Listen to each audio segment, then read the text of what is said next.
Welcome to the Sports Card Hustle.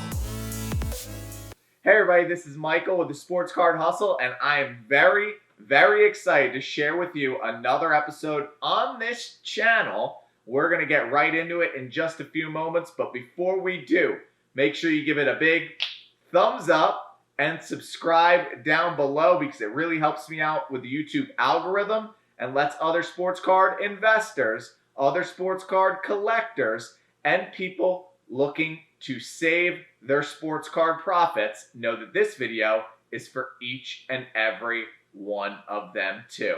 We're going to get right into it because I know a lot of you are shamelessly messing up your sports card profits, but I have 4 things that will help you save it. Starting with number 1, which is have a little patience. That's right, my friends. You got to have patience because patience is a virtue. The more you learn, the more you research, and the more you have patience before you purchase a sports card as a potential investment vehicle that can make you a little bit of money down the road, the more patience you endure, the more likely you are to make a better decision.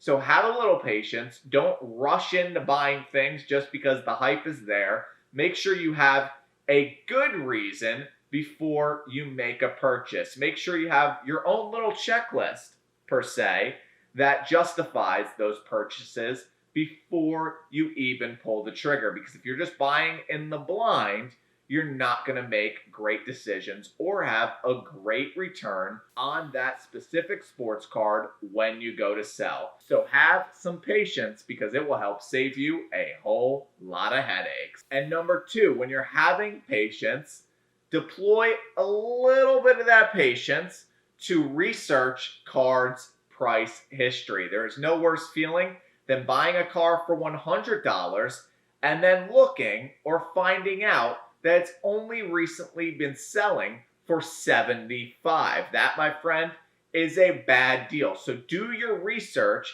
and find out cards' price history before you begin purchasing that specific card. There's a few ways you can do this, and it's really not that hard. First and foremost, you can go to eBay and check out the sold listings over the past couple days to see what a card is consistently selling for. You could also go on comc.com and see what the asking price is for most of the cards that you're looking at. So hopefully you get an idea of what a card is actually worth. Also, you should never, ever forget about sports card forums because when you dive into the forums, you will see what people are selling for, what they're buying for, what they're suggesting cards currently go for. So don't be afraid to ask questions, especially if you're new. Dive into the forums, ask questions,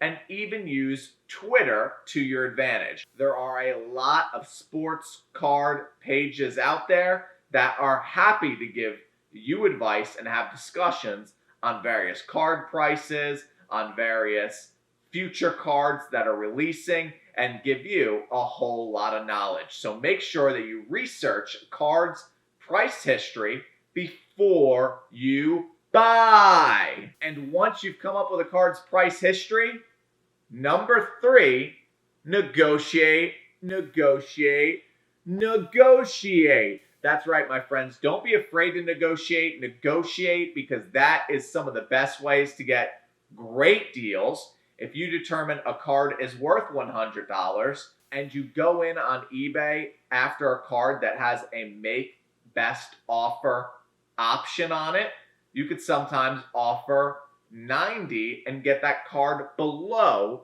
what you've determined it is actually worth.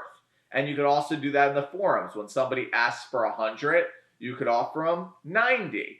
The rule of thumb is to negotiate everything in life, especially sports cards. I have a habit that is essentially ingrained in me, and it's to ask for a deal almost everywhere I go because a lot of times you will get that deal. So especially when it comes to sports cards, make sure you negotiate. Don't just buy a card because that is the asking price. Make an offer and see if you can create a new sales price, a sales price that is more beneficial to you.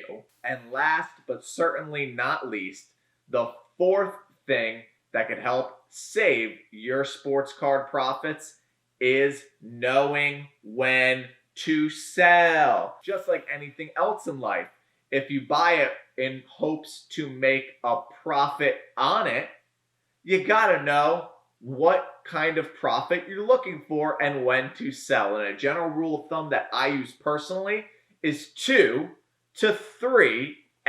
That's right. When you make 2 to 3x on a card, I like to sell, because if you hold on to it any longer, you're kind of getting greedy. So if you buy a card for 100, depending on the player it actually is, maybe it's best to sell it for 200 or 300 or somewhere in between. So make sure when you buy a card, if you're buying it in hopes to selling it down the road and making a little bit of money, set a price target as soon as you buy that card.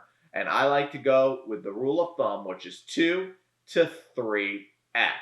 And that is really the 4 things that I wanted to share with you today, because you're shamelessly ruining your sports card profits if you're not doing these 4 things consistently. Hope you guys enjoyed this video. This has been another episode on the Sports Card Hustle channel. Make sure you give it a big thumbs up, subscribe down below, and if you're new to this channel, make sure you follow me right here over on Instagram. That's right, follow me on Instagram, because we have a lot of fun over there, posting consistent content as well as future giveaways. So make sure you give this video a big thumbs up, subscribe down below, follow me over there on Instagram. Until next time, my friends, I appreciate each and every one of you. Stay safe, stay healthy, stay blessed, and until next time, peace, deuces!